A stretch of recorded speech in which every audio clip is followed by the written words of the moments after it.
Bueno, maestro, vamos a hablar de populismo. Y populismo viene de pueblo, Puede ser, ¿no? pues seguro. Populus. Ujú. ¿Qué es el pueblo? Pues ser conventus publicus vicinorum, decían los latinos. La reunión eh, pública de los vecinos. Pero eso en un determinado momento, el pueblo va más allá de lo que es la individualidad, ¿no? Es lo que trasciende la individualidad. Y, Es el conjunto. y qué legitimidad tiene esa trascendencia de la individualidad? Mejor dicho, lo que se habría que preguntar es qué legitimidad tiene el individuo. Bueno, ¿qué legitimidad tenemos los individuos? Pues poquita, solamente ser ladrillos en el muro. En cambio, el conjunto, bueno, el conjunto al fin y al cabo, pues tiene todos estos rasgos de total, general, universal, que le faltan al individuo. Pero hay una, por ejemplo, hay una declaración de los derechos del hombre. Sí, pero se refiere a los derechos de los pueblos en realidad. Pero no en el sentido de los pueblos de las naciones, sino de los conjuntos de individuos. O sea, el individuo en sí es una abstracción. Existe poco. Tú y yo somos individuos, pero por eso somos finitos.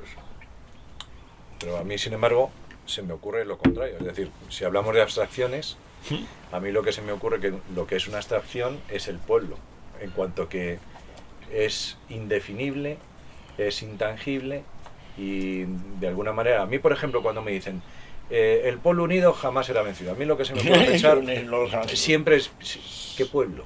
O cuando me dicen el pueblo tiene derecho a saber, yo digo ¿qué pueblo? Soto del Real, Galapagar. En esa acepción, que no es la de la reunión de los vecinos, en esa acepción, claro, está muy sesgado. El pueblo es lo que piensan como yo. El pueblo es aquellos a quienes yo puedo soliviantar. Eso es lo que significa. Pero en realidad no. El individuo, pues sí, emerge como si fuera un pico de un encefalograma, pero luego vuelve a caer en lo más profundo. No somos nadie los individuos. En cambio, los pueblos sí son inmortales. Esa es la gran diferencia entre el pueblo y el individuo, la respectiva pervivencia en el tiempo.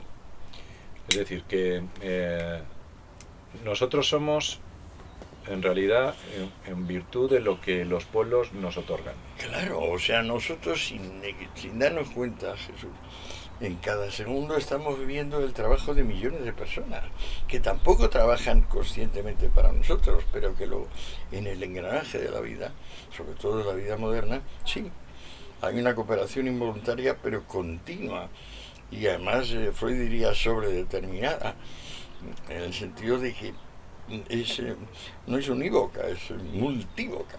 O sea, nos están ayudando los otros por millones de lados sin que nosotros seamos conscientes y ellos tampoco. Entonces eso justificaría, por ejemplo, la esclavitud. ¿No? Lo justificaría Pues, carajo, la violencia vaya del Estado. inferencia, Jesús. No, A ver, ¿cuál es el paso intermedio para llegar a eso? Pues dices justificaría. ¿Por qué lo justificaría? porque si el pueblo decide, en función de los derechos y de la naturaleza que tiene otorgado, que la esclavitud es justa y es suficiente, estarían en derecho, por lo tanto, de esclavizar a alguna parte de la población. Por favor, y como eso es lo hicieron que ha los sido, griegos, ¿no? y eso es lo que ha sido la historia universal. Ha sido, ¿qué es el Imperio Romano? Más que eso.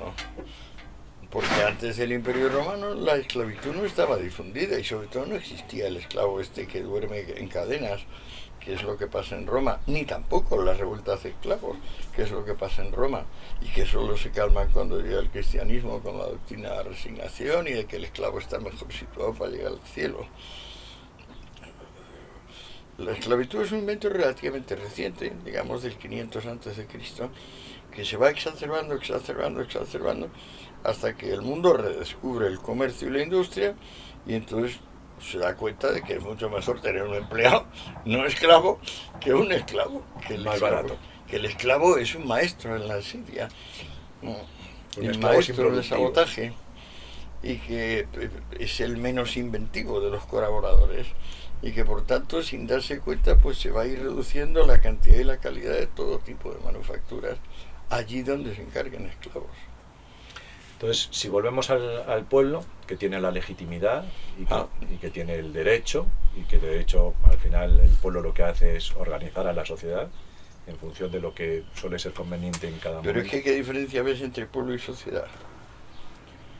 Ninguna, ¿no? Yo veo una, sí, desde el punto de vista de mensaje, desde el punto de vista de historia.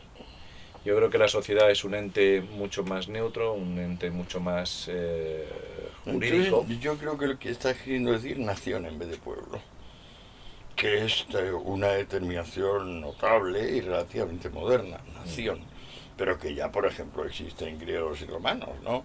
Asirios, egipcios, son naciones.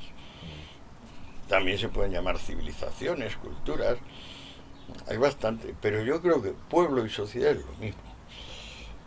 Y Estado, pues Estado es el grado de, digamos, de coordinación que se da a una sociedad diciendo, hombre, no me quiero pasar ni por aquí ni por allá, voy a hacer un Estado de derecho.